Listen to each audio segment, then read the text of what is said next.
छोटा सा ही सही साम्राज्य है यह घर अम्मा का, हुकूमत चलती है यहाँ अम्मा की। मजाल है उनकी इच्छा के बगैर कोई उनके क्षेत्र में प्रवेश कर जाता।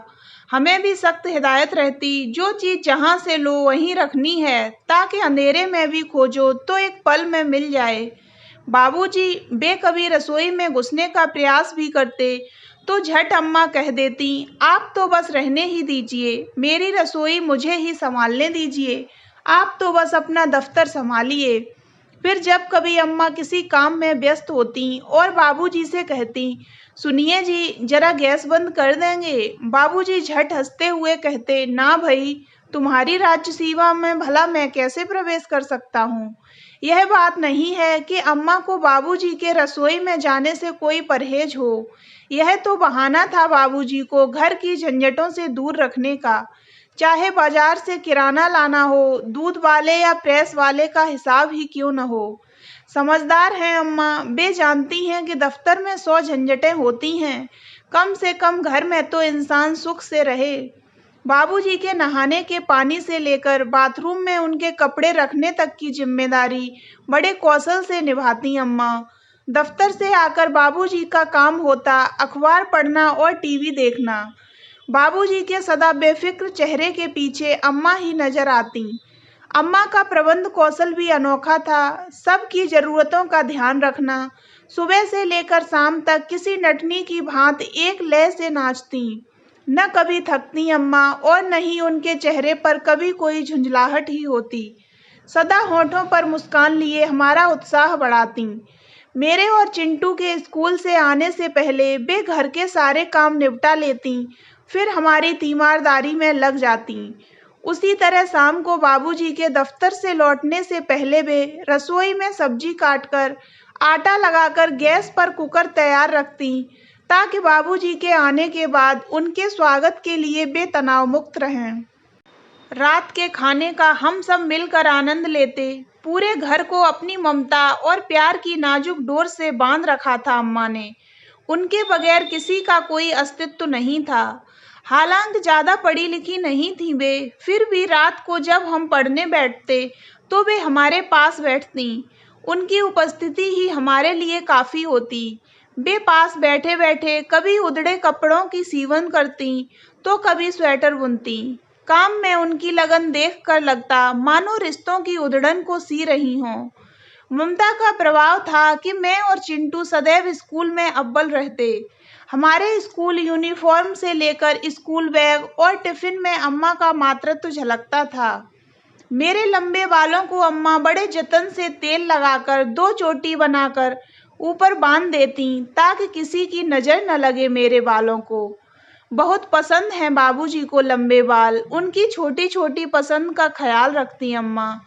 प्रिंसिपल मैडम ने एक बार अम्मा को बुलाकर कहा भी, आपने बच्चों को बहुत अच्छे संस्कार दिए हैं, आप गृहिणी हैं, आपकी शिक्षा काम आई। इसीलिए तो कहते हैं कि परिवार में माँ का पढ़ा लिखा होना बहुत जरूरी है। अम्मा ने बड़ी मासूमियत से जवाब दिया, मैडम मैं ज़्यादा पढ़ी लिखी नहीं हूँ, न ही मैं पढ़ा पाती हूँ। मीनू और चिंटू के बस पढ़ते वक्त मैं हरदम उनके साथ रहती हूँ। यह सुनकर प्रिंसिपल मैडम और भी प्रभावित हो गई थी अम्मा से। हरी धूप पर चलते से गुजर रहे थे दिन। सारे घर में मशीन की तरह फिरती अम्मा। एक दिन अचानक उस मशीन में खराबी आ गई। सारे घर का व्यापार ही जैसे थम गया। डॉक्टर ने अम्मा को आराम करने की नसीहत दी, फिर भी अम्मा से जितना बन पड़ता उठकर समय समय से कुछ कर लेती, ताकि बाबूजी को और हम सबको कम परेशानी हो। बाबूजी के लिए तो यह परीक्षा की घड़ी थी। उन्हें तो यह भी नहीं पता था कि कुकर में दाल कितनी सीटी में पक जाती है, आटे में कितना नमक पड़ता है, भिंडी काटने से पहले धोई जाती है या बाद में। न चाहते हुए भी अम्मा का साम्राज्य अस्त व्यस्त होता जा रहा था। कमजोरी दिन ब दिन बढ़ती जा रही थी। अब तो डॉक्टर ने उन्हें बिस्तर से न उठने की भी सख्त हिदायत दे दी। बाबूजी अम्मा का पूरा ध्यान रखते, मगर बहुत बदल गए थे वे। पहले हमारी छोटी सी गलतियों पर डांटने वाले बाबूजी अब बड़ी गलतियों पर भी चुप रहते। वे जान गए थे कि उनकी डांट से बचाने वाला आंचल अब तार-तार हो रहा है। दफ्तर के बाद उनका सारा समय अम्मा की तीमारदारी में बीत जाता। बाबूजी से अपनी तीमारदारी कराते उन्हें खुशी नहीं होती थी। वे किसी मासूम बच्चे की तरह उदास हो कहती, सुनिए जी, मैं ठीक तो हो जाऊंगी ना। कितना परेशान कर दिया है मेरी बीमारी ने तुम्हें। और मेरे मासूम बच्चे देखो कितना उदास रहने लगे हैं। बाबूजी अम्मा का हाथ अपने हाथ में लेकर उन्हें हिम्मत बनाते, मगर खुद भीतर ही भीतर कितना टूट रहे थे वे ही जानते थे। उन्हें पता था कि अब अम्मा कभी अच्छी नहीं होने वाली। उन्हें ब्लड कैंसर हो गया था।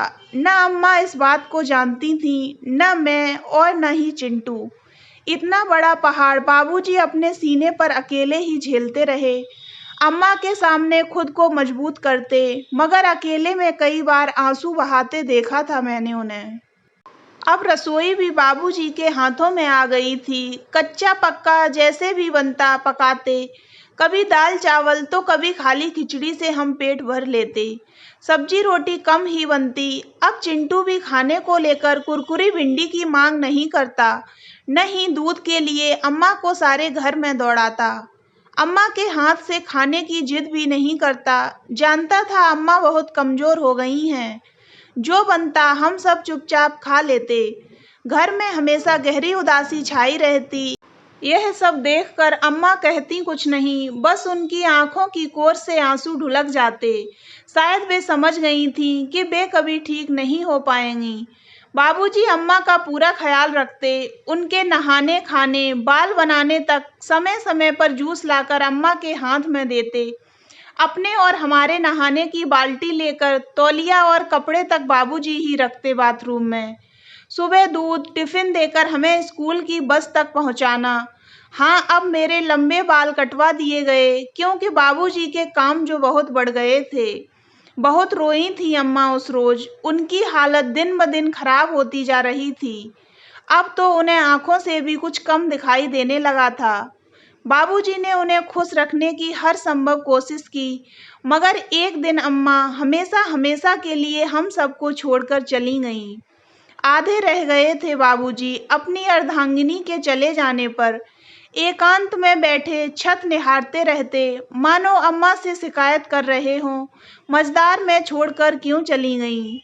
कितना बदल जाता है वक्त, और अपने साथ बदल देता है इंसान को भी।